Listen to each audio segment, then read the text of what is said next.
Welcome back to Arts Learning Physics.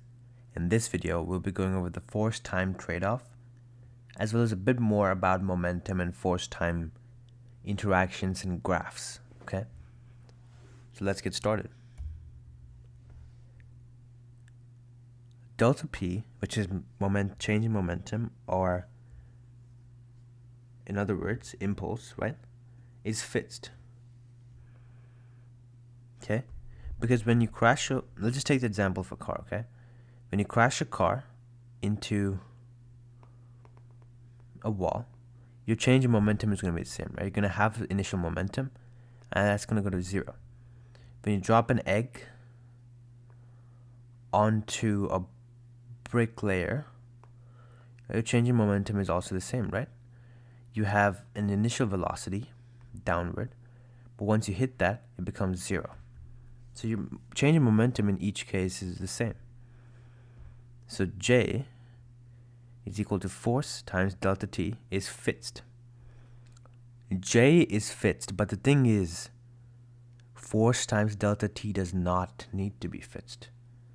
So let's take the same egg example that I was talking about, okay?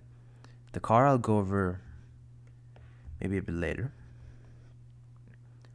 Okay, so egg, but here we have a pillow, okay? Pillow. Now, you can tell me intuitively, reactively, as a reaction, right? Maybe not through thinking through it, but you can just reason through it. You remember, okay, I've seen this happen before. I know this is going to happen. You might understand that when the egg falls on the pillow, it's not going to break, right? But when the egg falls on the wall, it's going to break. But why? They both have the same change in momentum, right? They have an initial velocity. Let's just say they have the same initial velocity. They have the same mass. So their velocity changes to 0, right? Once they hit this. And then your momentum also changes to 0. But why does this one break and this one doesn't? What's happening here? So impulse is force times delta time, right? If your impulse has to be the same, you can still change the force and change the time, but you can keep it same, right? But if you increase the force, you have to subsequently decrease the time. So, or the other way that can go around is, if you increase the time, you have to decrease the force. So, when the egg falls in a pillow, the thing is, that's not the entire collision, right? The egg slowly gets rested on the pillow, and then the pillow is a bit soft, right? So it lets it cave a bit. So the pillow lets it cave a bit, and it takes a bit more time getting through to that pillow, okay? So the entire time of the collision is lesser because the pillow is a soft material. It allows the egg to cave in a bit. Okay, so it smoothens the collision and allows the egg to cave in a bit more. Then that egg, the delta T there is greater, right? Because it's the time of the collision. The pillow, when it hits the pillow, that's when the collision starts, but it slowly sinks into the pillow, right? The pillow slowly caves in and lets it keep sinking in. That entire time is still the collision. So your delta T would be greater there, which means your force would be lesser. Okay? But if you throw it on a brick wall, the brick wall doesn't cave in, right? It's hard. So when you hit it, it's immediately going to shatter because your delta T is low. What's going to be high? Your force, right? Even though they have the same impulse, because your delta T is lower, your force is higher. That's why cars have crumple zones, okay? You might think that, why can't we just make an unbreakable car so everybody can be safe? But the thing is, when you hit the wall, if your car doesn't break, then the entire collision is just like, PAM, right? And you just get flung back. But if the time is lesser, then what happens? The force becomes increasingly higher, right? So the force you feel, even though the time is lesser, even though it might feel safe, inside the car you're going to feel a numbing force, right? Almost like the force of gravity, like pushing on you, pushing on your parts around the entire car. It's going to feel pretty bad, and it's very dangerous. So how do you stop that? You make the car crumple. So as it crumples, what happens? It spends more and more time getting adjusted to that wall, right? So the delta T goes up, which means the force must go down. You don't feel as much force. You're safer. Okay? That's the principle of force-time exchange. You can exchange time for force while keeping the same impulse. That's why we have airbags. That's why we have crumple zones, right? Airbags, they soften you, and the time your head takes to sink into them make the collision lesser. Because the time is greater, the force is lesser. Crumple zone, same thing. Bending knees on landing, same thing, right? When you bend your knees, you're increasing the time it takes, right? You're not just sitting up straight. Then your landing is just going to be just you immediately landing, right? But when you bend your knees, you first stand up straight, and then slowly you lower it down, right? So the time of the collision is greater. A boxer rolling with a punch, they have the boxing gloves, right? Those gloves also they're a bit soft because the time is lower, so the force the person feels is lesser. The time is greater because it allows it to crumple and cave in a bit more. Same thing with catching an egg. So this is the force-time exchange, okay? And it'll give you the same impulse. It's very common, and it explains a lot of concepts in real life. You can change the time and thereby alter the force. You can't change the momentum, which is impulse, but you can trade one for the other to keep people safe. Okay, so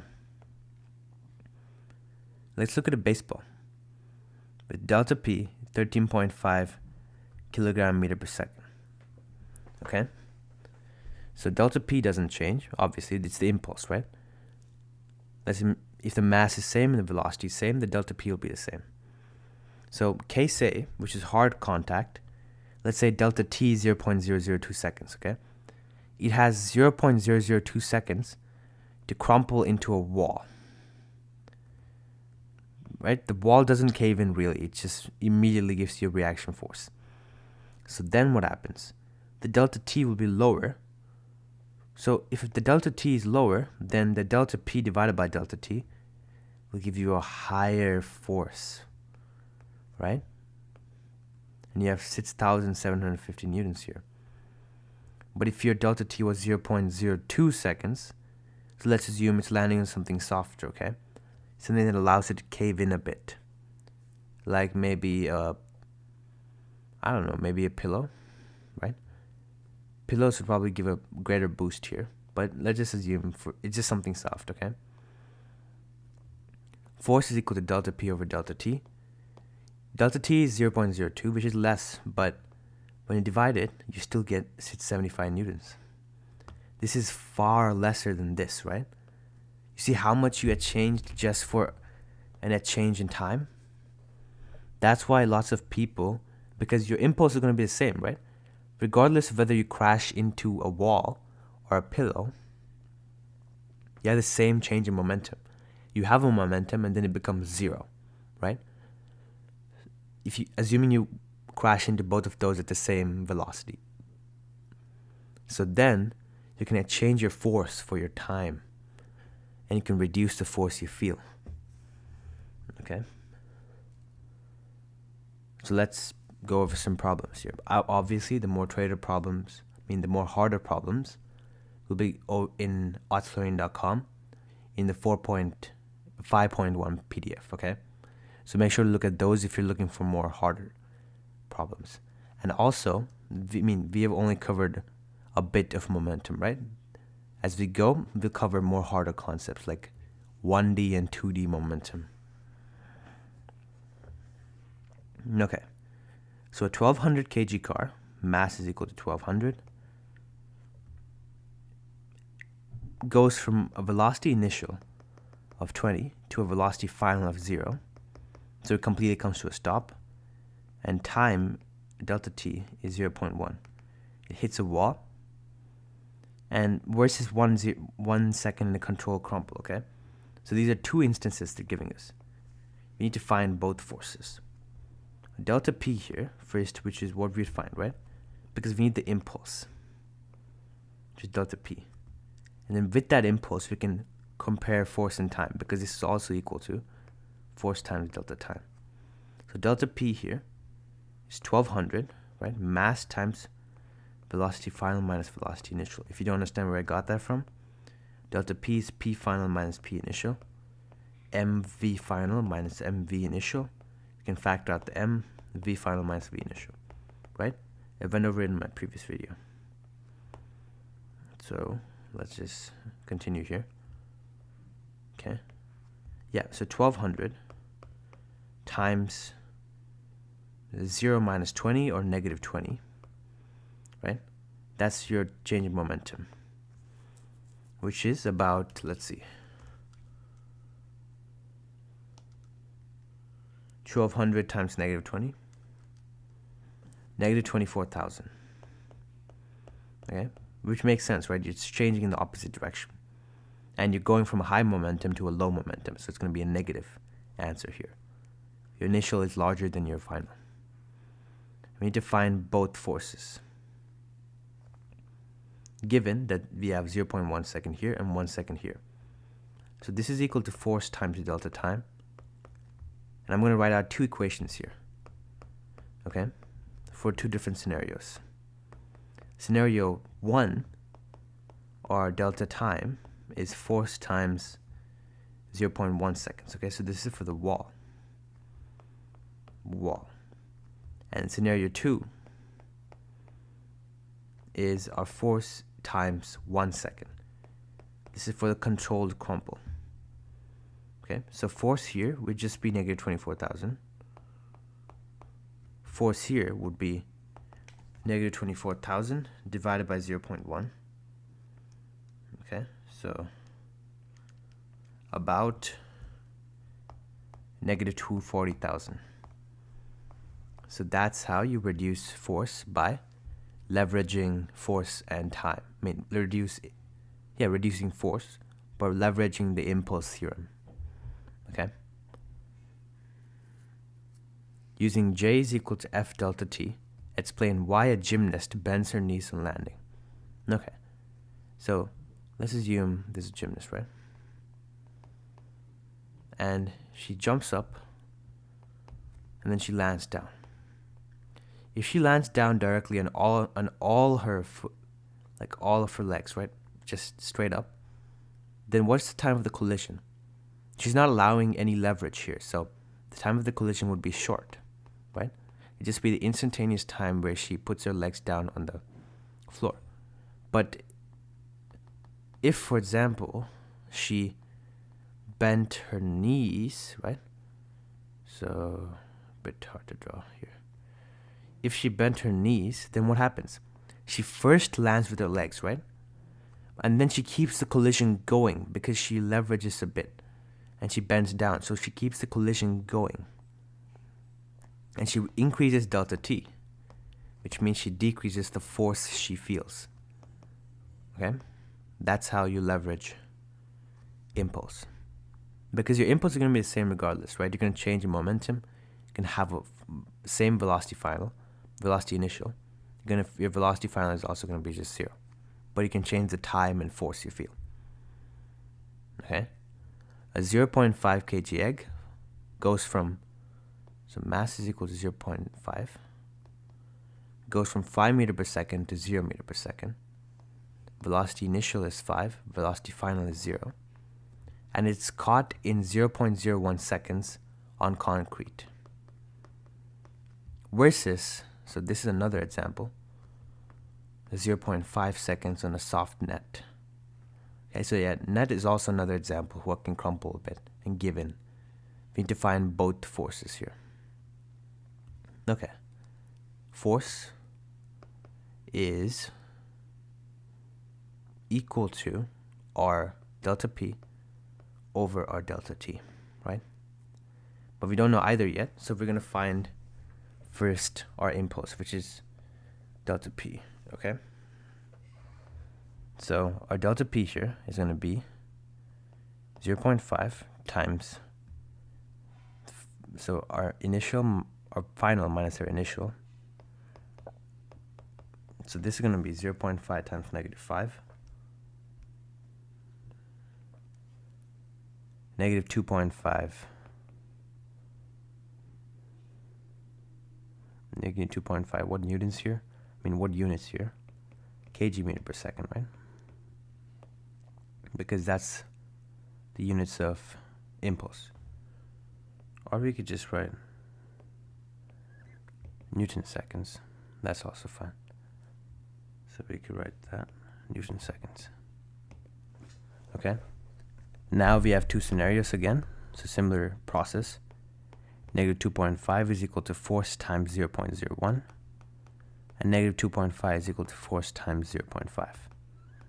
In this scenario, force is equal to -2.5 divided by 0.01, which is -250 newtons.